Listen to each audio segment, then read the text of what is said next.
Olá pessoal, agora nós vamos conhecer os deveres do locador. Automaticamente são regras que são chamadas também como infrações legais, ok? Onde é que elas estão previstas? No artigo 22, em que diz assim, o locador é obrigado, né? Obrigado. Então a lei não está dando um refresco para o locador, não está dizendo que ele pode ou não fazer as coisas que agora vão ser elencadas. O inciso primeiro diz assim, entregar ao locatário o imóvel alugado em estado de servir ao uso a que se destina. O imóvel tem que estar em condições de uso. Ele não pode entregar um imóvel com defeitos ocultos ou que ele conheça, ou mascarar algum defeito, entregar o imóvel ao locatário e esse imóvel não se prestar ao uso. É muito comum, muitas vezes, o imóvel ser entregue ao locatário com infiltrações, com goteiras, com vazamentos. Ele se torna impróprio para o uso, automaticamente é um dever do locador. O locatário pode pedir a rescisão do contrato, ele pode pedir a aplicação de multa, ele pode pedir indenização ao locador, enfim, uma série de coisas. Muito cuidado nessa hora, tá, gente? O inciso segundo, que é outra hipótese, ele diz assim, garantir durante o tempo da locação o uso pacífico do imóvel locado. Muitas vezes a gente nota que o locador ele entrega o imóvel ao proprietário, mas ele gosta tanto daquele imóvel que ele está todos os dias lá. Ele está vendo o que está fazendo, ele dá palpite, ele sugere. Tem uns até que vão cortar a grama do imóvel. Ele não pode, ele tá, na verdade, não dando ao locatário o uso pacífico do imóvel. Então, na verdade, ele não tem esse direito. Ele alugou, ele transferiu a posse direta do imóvel. Ele fica com a posse indireta. E ele não tem o direito de fazer esse tipo de atitude, perturbar o exercício da locação pelo inquilino. A outra hipótese, que seria o inciso terceiro, manter durante a locação a forma e o destino do imóvel. Tá? Ele não pode pegar e dizer assim, não, agora eu vou reformar esse imóvel, vou fazer uma reforma, o inquilino consente, ele modificar o destino do imóvel. Ele é obrigado a manter durante a locação toda essa forma que foi dada e a destinação do imóvel. No inciso quarto, ele diz assim, responder por vícios ou defeitos anteriores à locação. São aqueles vícios ocultos. Pode aparecer um vício oculto e ele querer imputar ao inquilino a responsabilidade de conserto. Então ele responde por esses vícios, defeitos que eram anteriores à locação.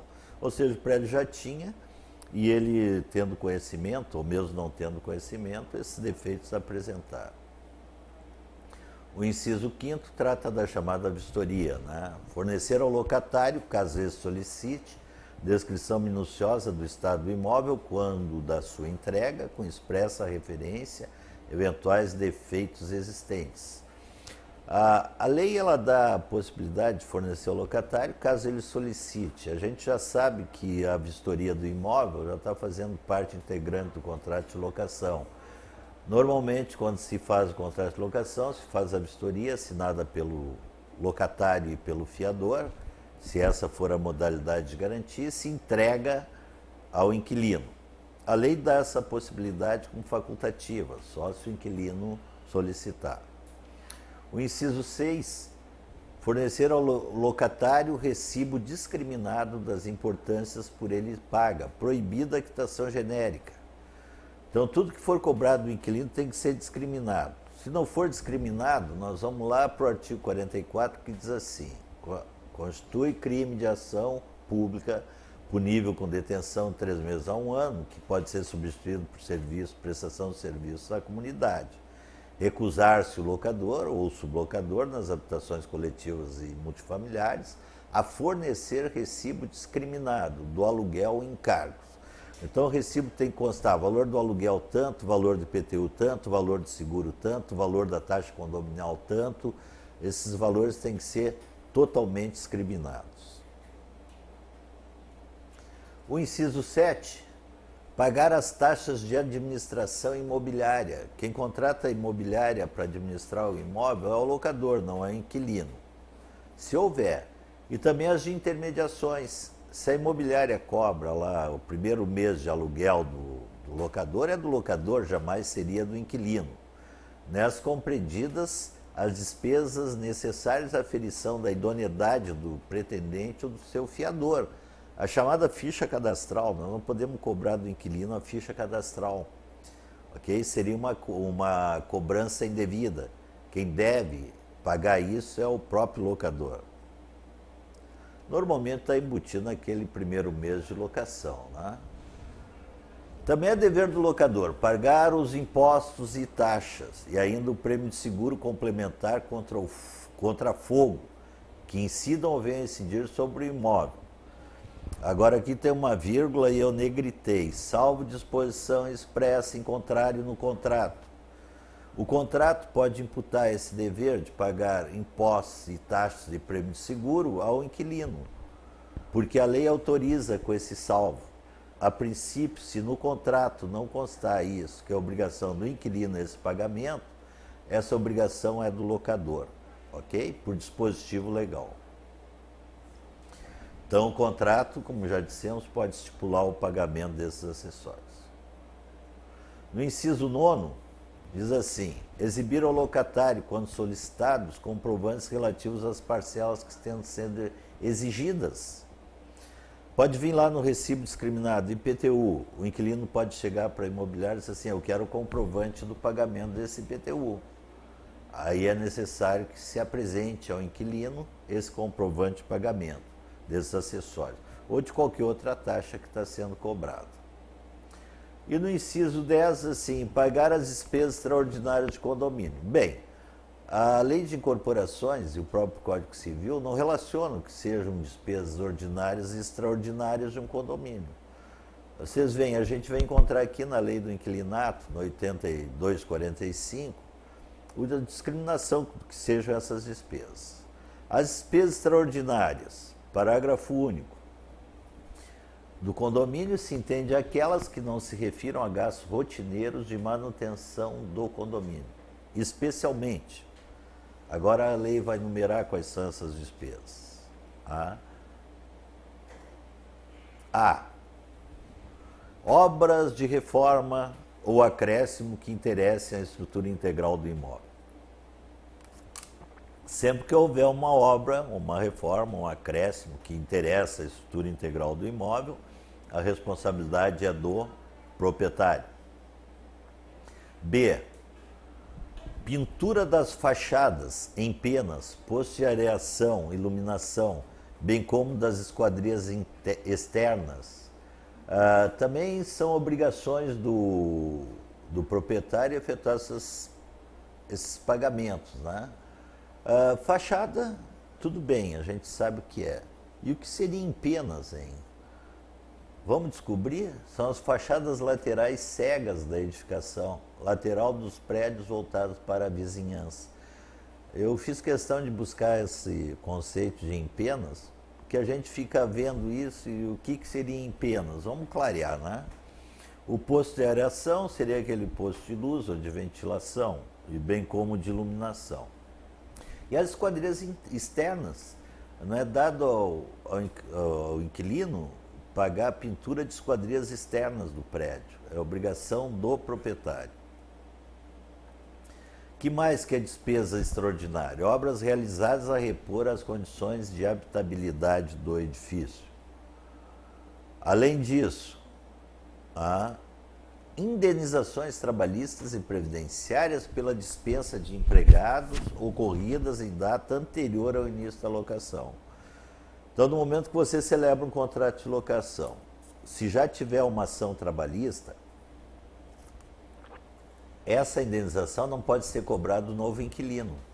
Então, cuidado, se houver alguma ação trabalhista contra o condomínio, você só vai dar quitação ao velho inquilino depois dessa ação resolvida.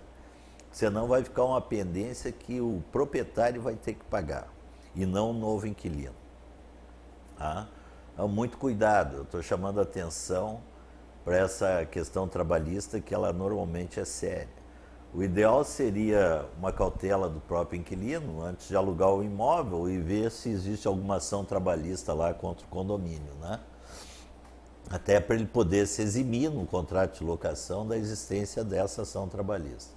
Esses cuidados normalmente não são tomados nos negócios imobiliários e eles sempre trazem reflexos, ok? Até o próprio proprietário do imóvel seria de interesse dele saber se existe ação trabalhista para não quitar o velho inquilino. Quando o inquilino entrega a chave, ele dá a quitação. Ainda, a instalação de equipamentos de segurança e de incêndio, de telefonia, intercomunicação e esporte de lazer. Aqui está falando em instalação e não em manutenção. Essa seria uma grande diferença das despesas extraordinárias das despesas ordinárias. Despesa de decoração e paisagismo nas partes de uso comum. Isso é despesa do locador, jamais do inquilino. Que mais? Constituição de um fundo de reserva. Esse fundo de reserva ele é específico para suprir essas despesas extraordinárias, que não seriam cobrados no condomínio do inquilino, mas sim do proprietário. Tem que haver sempre essa distinção, ok? Essas são infrações que a gente pode considerar de legais. Agora vamos ver os deveres do locatário. Se tem deveres do locador, automaticamente a lei prevê os deveres do locatário, que são as cláusulas que a gente chama de infrações legais, ok? Tudo que acontecer aqui não precisa estar no contrato, se constitui uma infração legal. Pode ser possível de despejo do inquilino. O inciso primeiro trata, em primeiro lugar, do pagamento do aluguel, né? O aluguel e encargos da locação, no prazo estipulado. Se não houver esse prazo, ele tem até o 6º dia útil seguinte ao vencido. Aonde? No imóvel locado, quando outro local não tiver sido indicado no contrato. É necessário no contrato de locação que se faça a estipulação do local onde o inquilino vai pagar o aluguel, senão você vai ter que ir lá no imóvel locado cobrar do inquilino. A obrigação sua é de ir até lá. Com relação ao prazo de pagamento, normalmente se utiliza o prazo 5, o dia 5 de cada mês, como prazo para pagamento da locação. Todos nós sabemos que as empresas pagam até o 5º dia útil do mês. Então, muitas vezes o inquilino tem que se socorrer de empréstimo para efetuar esse pagamento, para evitar a multa. Ou então a própria imobiliária já aplica a multa, ou por bom senso ela só vai aplicar a multa, mesmo que veladamente, não constando no contrato, a partir do 6º dia útil. Daí não existe mais justificativa de atraso. Eu sugiro, por bom senso e critério, a estipulação de multa por atraso somente seja aplicada a partir do 6º dia útil, para dar a possibilidade do inquilino receber seus proventos dentro do prazo estipulado por lei para as empresas para pagamento e não ficar cobrando multa direto do inquilino. Essa relação ela tem que ser muito saudável e muito criteriosa, ok?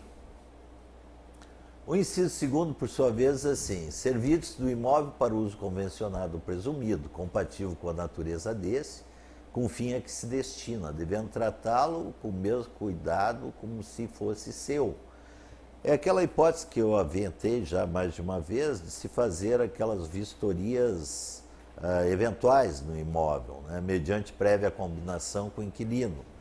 Não simplesmente ficar recebendo aluguel. Tem que ir lá ver se o inquilino não está depredando o imóvel, depredações que resultariam num encargo muito grande e até num prejuízo muito maior ao locador. E com relação à destinação, da mesma forma, né? Sempre atento à destinação.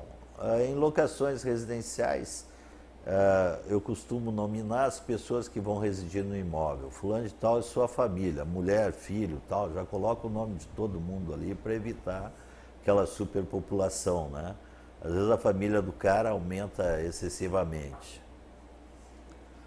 O inciso terceiro, por sua vez, assim: restituir o imóvel ao fim da locação no estado em que o recebeu, salvo as deteriorações decorrentes do seu uso normal, né? Se exige, por prática de mercado, a pintura do imóvel ao fim da locação. Dificilmente um forro vai ser adulterado pelo inquilino. Então ele vai ter uma deterioração decorrente do seu uso normal. Não seria necessário também a pintura. Muito cuidado com esses excessos, pessoal. Essa questão da pintura, ela termina refletindo na relação da imobiliária com o proprietário e da imobiliária com o inquilino, ok? Levar imediatamente conhecimento do proprietário o surgimento de qualquer dano ou defeito cuja reparação este incumba, bem como eventuais turbações de terceiro. Tem que haver uma linha direta entre o inquilino, o proprietário ou a administradora desse imóvel constantemente.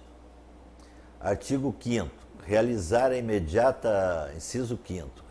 Realizar a imediata reparação de danos verificados no imóvel ou nas suas instalações, provocados pelo próprio inquilino, por seus dependentes, familiares, visitantes ou prepostos.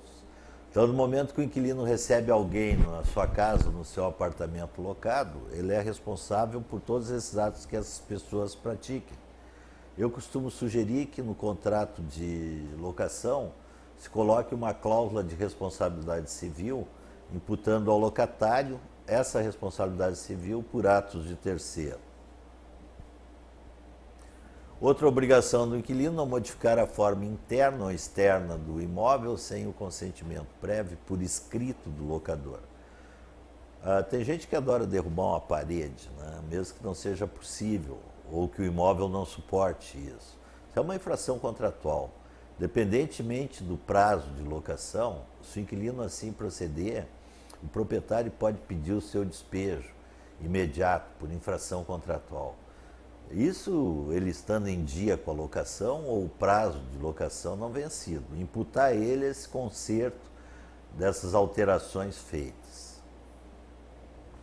Entregar imediatamente ao locador, isso é o inciso 7º, os documentos de cobrança de tributos, encargos condominiais, bem como qualquer intimação, multa ou exigência da autoridade pública, mesmo que dirigida ao locatário. Isso é para que o locador tenha ciência de todas as questões que envolvem o imóvel de sua propriedade, que por hora estaria locado. O inciso 8º fala em pagar as despesas de telefone, consumo de força, luz, gás, água e esgoto.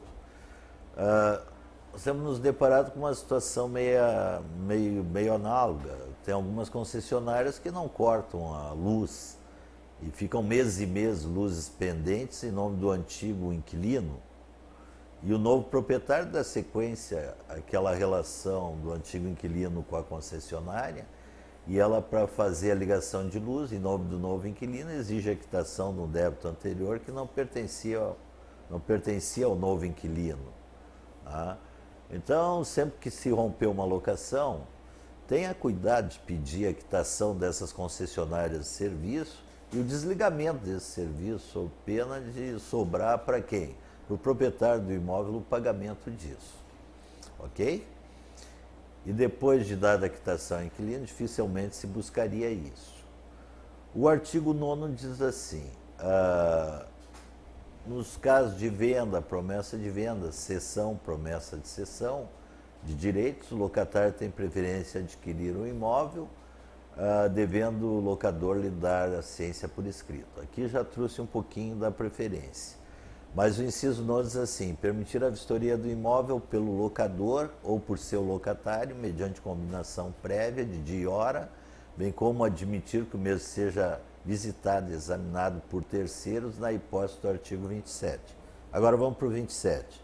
O inquilino tem preferência de compra, ok? Mas se ele não exercer essa preferência, ele tem que autorizar a visita de pretensos compradores ao imóvel. E isso seria uma infração legal constante no inciso 9 do artigo 23. Ele tem que, mediante prévia combinação, permitir as vistorias eventuais e a visitação do imóvel por pretensos compradores, caso ele não exerça o direito de preferência. Cumprir integralmente a convenção de condomínio do prédio, quando se tratar de edifício, seus regulamentos internos, sendo responsável pelas multas que lhes são aplicadas. Pagar o prêmio seguro-fiança. Se a modalidade de garantia for o seguro-fiança, a obrigação do pagamento desse prêmio é do inquilino. Pagar as despesas ordinárias do condomínio. Antes a gente viu nos deveres do locador as despesas extraordinárias. Agora nós vamos conhecer o que são as despesas ordinárias do condomínio. São aquelas necessárias à administração respectiva do condomínio. Ou seja, são despesas rotineiras, chamadas de ordinárias. Como, por exemplo, o pagamento de salários, encargos trabalhistas, contribuições previdenciárias dos empregados do condomínio. Isso é obrigação do inquilino efetuar esse pagamento. Ok? Também é obrigação do inquilino o consumo de água, esgoto, gás, luz e força das áreas de uso comum do edifício. Limpeza, conservação, pintura, instalação e dependências de uso comum. Também é obrigação do inquilino participar do rateio dessas despesas de acordo com a sua economia. Que mais? Manutenção e conservação das instalações e equipamentos hidráulicos, elétricos, mecânicos de segurança de uso comum. Eu grifei aqui manutenção e conservação porque é despesa ordinária, extraordinária de responsabilidade do locador a instalação desses equipamentos, mas a conservação pertence ao inquilino. Assim segue manutenção e conservação das instalações e equipamentos de uso comum destinados à prática de esporte e lazer.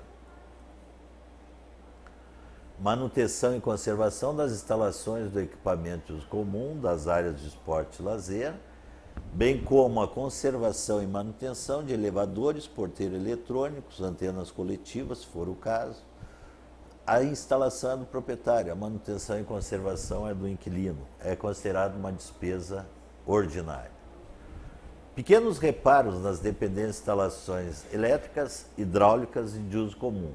Também é de responsabilidade do inquilino. Rateio do saldo devedor, salvo se referente a período anterior ao início da locação. O condomínio pode chegar no final do exercício e encontrar um saldo devedor em que ele vai ratear entre os condôminos. Ao inquilino, durante o prazo de vigência da sua locação, é de responsabilidade dele o pagamento desse rateio. Se esse rateio envolver período anterior à data da sua locação, ele não tem responsabilidade nenhuma pelo pagamento. O inciso 12º diz assim: reposição do fundo de reserva total ou parcialmente, utilizado no custeio e complemento de despesas referidas nas alíneas anteriores, salvo se referente a período anterior ao início da locação. Essas despesas condominiais, invariavelmente, elas são atribuídas ao inquilino apenas no período que ele ocupa o imóvel.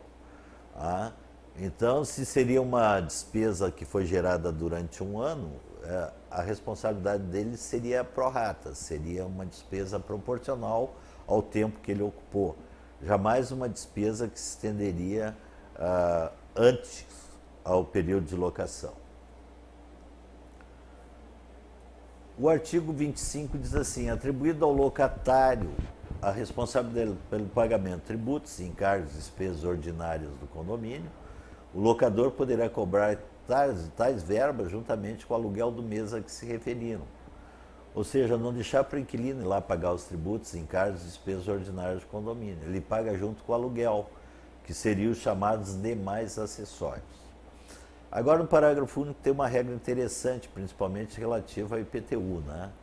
Se o locador antecipar os pagamentos, a ele pertencerão as despesas, as vantagens daí advindas, salvo se o locatário reembolsá-lo integralmente. Bom, os municípios invariavelmente fazem aquela promoção de pagamento de IPTU antecipado, dando um desconto considerável ao proprietário do imóvel. O inquilino pode, ao invés de pagar aquilo em frações ou o valor do IPTU cheio, sem aquele desconto, em 12 parcelas, ele pode, no primeiro mês, no mês de janeiro, que é o mês que normalmente se faz essa antecipação de IPTU, pedir à imobiliária que faça o pagamento integral em uma única parcela, aproveitando essa vantagem do desconto. É uma possibilidade que o inquilino tem. Normalmente, muitos desses direitos os inquilinos não conhecem. E muitas vezes, diversas regras aqui expostas, que não são práticas de mercado, são utilizadas para favorecimento do próprio locador ou da própria imobiliária na gestão e administração dessa carteira de locação. Muito cuidado, gente. A gente já viu mais de uma vez aqui que nós temos artigos que tratam de penalidades né, de incriminação de atividades relativas à locação. A ideia da lei sempre foi de uma proteção integral ao inquilino, que é a parte mais fraca nessa relação.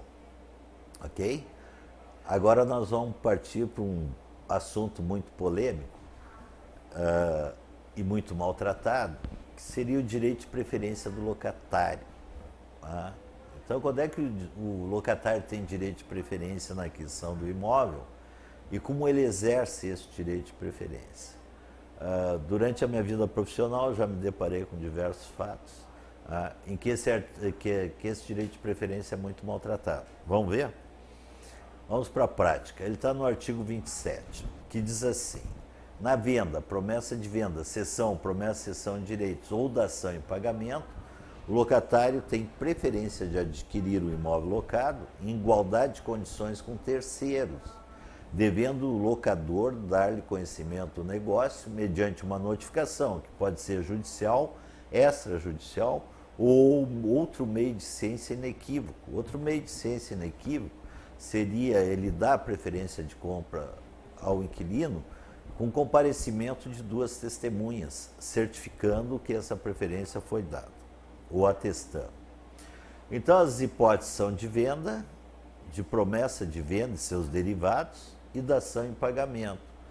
Qualquer outra hipótese, como permuta, por exemplo, o inquilino não tem direito de preferência. Tá? Doação, o inquilino não tem direito de preferência, até não teria sentido ele ter direito de preferência.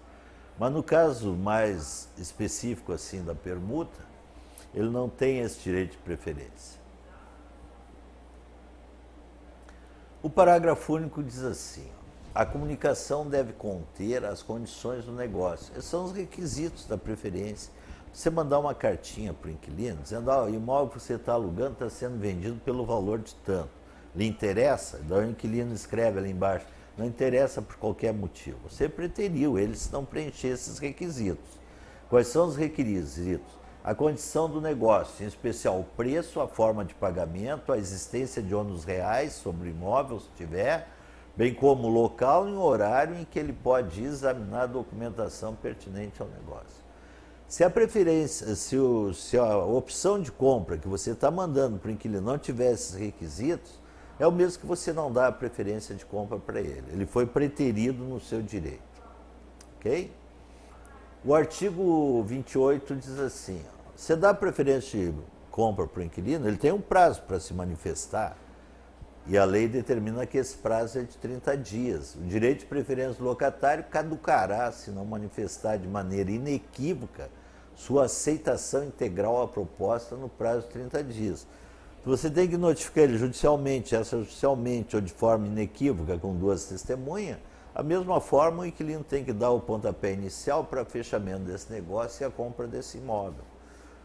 Chegar para o proprietário, encaminhar no tabelionato a guia de imposto de transmissão, efetuar a minuta de contrato, enfim, é hora dele pegar e se movimentar para o fechamento desse negócio. O artigo 29 diz assim: ocorrendo a aceitação da proposta pelo inquilino e posterior desistência do negócio pelo locador, essa hipótese aqui o locador blefou, né? Mas vou testar esse inquilino. Vai lá e oferta o imóvel para o inquilino e depois desiste.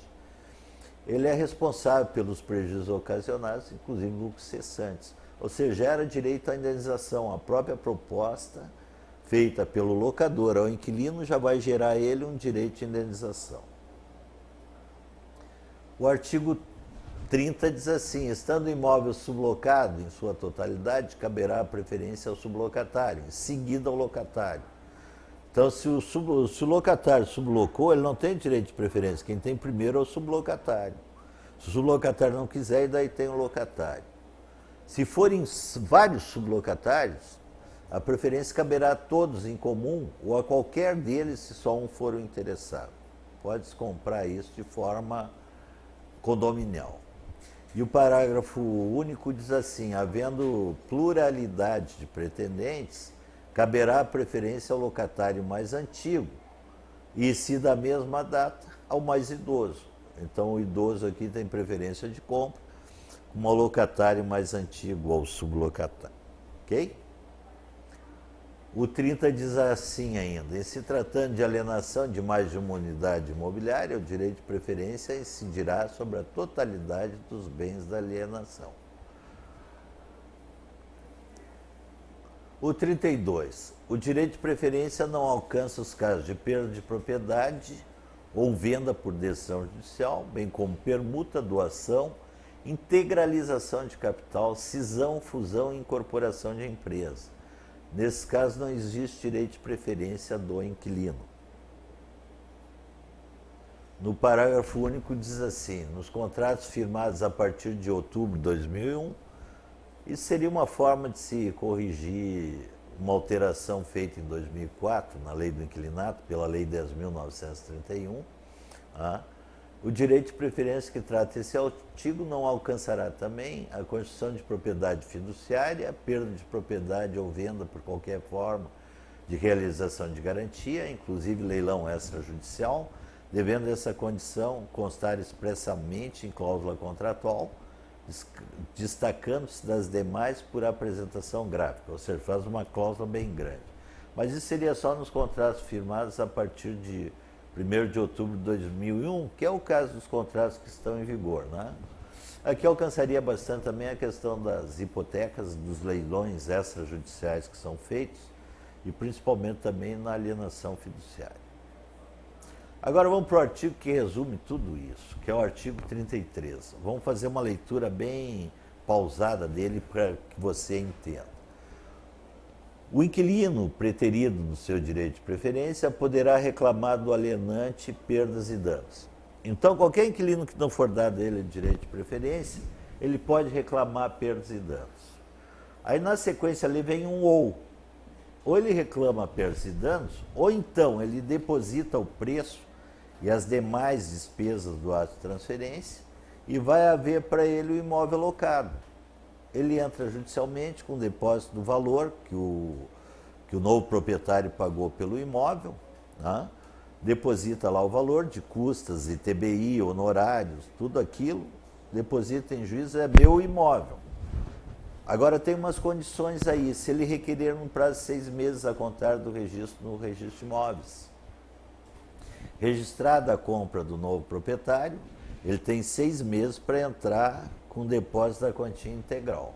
Mas tem uma outra condição: desde que o contrato de locação esteja averbado pelo menos 30 dias antes da alienação junto à matrícula do imóvel. Puxa, o contrato de locação normalmente não é levado à averbação. Se não tiver averbado 30 dias antes da venda desse imóvel, cai toda essa parte do direito de preferência do inquilino de adjudicar o imóvel, lá depositar o preço no prazo de 180 dias, isso tudo acaba para ele. É necessário, de acordo com a lei, que o contrato esteja averbado 30 dias antes da alienação. Restaria para ele só a primeira parte do artigo, que é reclamar do alienante as perdas e danos. Ok? Um alerta com relação a isso: a jurisprudência predominante aplica esse artigo, conforme está aqui. Requisito: que o contrato esteja averbado no registro de imóveis 30 dias antes. Não estando averbado, não pode o inquilino ir lá depositar o preço no prazo de 180 dias e haver para ele o imóvel vendido. Ok? Restaria para ele só perdas e danos. Mas esses entendimentos jurisprudenciais, eles podem ser mutantes. É necessário que se faça o seguinte: se faça a proposta para o inquilino, conforme os requisitos da lei, se dê o direito de preferência para ele, tudo de forma inequívoca. E na hora de escriturar, gente, não vamos economizar ITBI e escriturar por valor inferior, né? Você está colocando em risco qualquer negócio que você vai fazer, né? Em razão dessa possibilidade do inquilino pegar e preterir no seu direito de preferência, exercer essa hipótese de depósito e discussão desse imóvel. Você ficaria com o imóvel durante muito tempo numa situação de indisponibilidade. Ok? Então ele pode pedir perdas e danos ou então adjudicar o imóvel, que seria a segunda hipótese, a partir do ou, de acordo com aquelas condições. O parágrafo único do 33, ele é endereçado aos registros de imóveis, que normalmente são excessivamente exigentes. A verbação far-se-á à vista de qualquer das vias do contrato de locação, desde que subscrito também por duas testemunhas. O único requisito do contrato de locação é que ele seja subscrito por duas testemunhas. Isso é o suficiente para que o registrador o registre. E no artigo 34 diz que, havendo condomínio no imóvel, a preferência do condômino terá prioridade sobre o locatário. Então, sempre que o imóvel pertencer a duas pessoas, primeiro tem preferência de compra o condômino e depois o inquilino. Na hipótese do condomínio também ele não exerce o direito de preferência de maneira total. Compreenderam bem essa questão da preferência? Muito cuidado na aplicação, ok? Bom, vamos em frente no nosso desenvolvimento da matéria. Agora, tratando de benfeitorias, que também ela gera diversas retenções e diversas discussões com relação ao contrato de locação. Mas a regra das benfeitorias ela é extremamente clara na nossa concepção. Salvo expressa disposição contratual em contrário, então autoriza o contrato a tratar isso de maneira diferente, as benfeitorias necessárias introduzidas pelo locatário, ainda que não autorizadas pelo locador, bem como as úteis, essas têm que ser autorizadas, são indenizáveis e permite o exercício do direito de retenção. Para que se não tenha esse direito de retenção, em que ele não tenha esse direito de retenção, essa expressa disposição contratual em contrário, já é dito lá no contrato que tantas benfeitorias necessárias, que são aquelas para a conservação do imóvel, bem como as úteis, que são aquelas que aumentam a utilização do imóvel, não serão indenizadas no final da alocação. Já as benfeitorias chamadas de voluptuárias não serão indenizáveis em hipótese nenhuma, a própria lei determina isso, podendo ser levantadas pelo locatário, fim da locação, desde que sua garantia, sua retirada, não afete a estrutura e a substância do imóvel. Essas benfeitorias voluptuárias elas são feitas para mero deleite do inquilino. São coisas que ele acresce no imóvel com a finalidade de dar uma melhor utilização a ele.